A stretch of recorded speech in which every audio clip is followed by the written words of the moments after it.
وکال با مجید یحیی.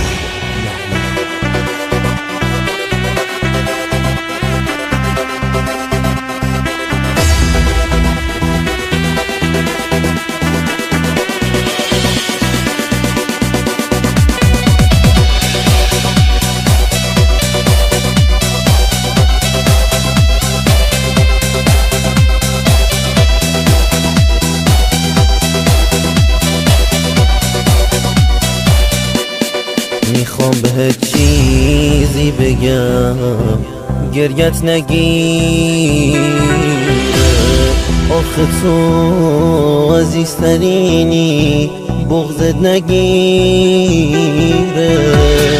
این همه صبوری کردم تا بگی دوستم داری، حرف تو خواب و خیاله، داری از یادم میری.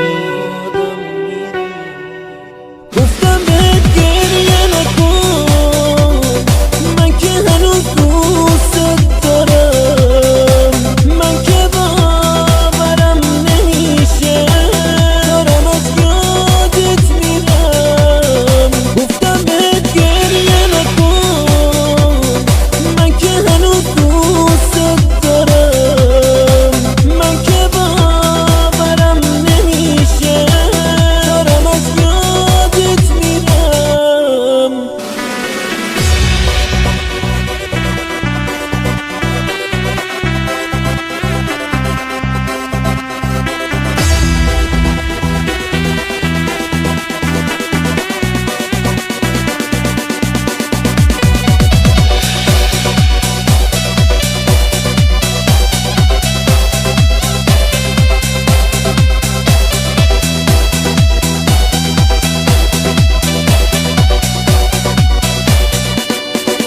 من که دستاتو میگیرم واسه عشقت میمیرم، از چرا نامهربون بودی بس عشقاتو نبینم.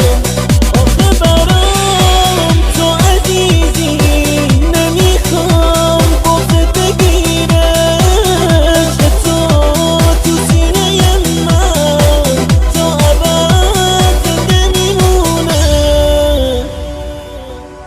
میخوام بهت چیزی بگم گریت نگیره، آخه تو عزیزترینی بغضت نگیره. این همه صبوری کردم تا بگی دوستم داری، حرف تو خواب و خیاله، داری از یادم میری.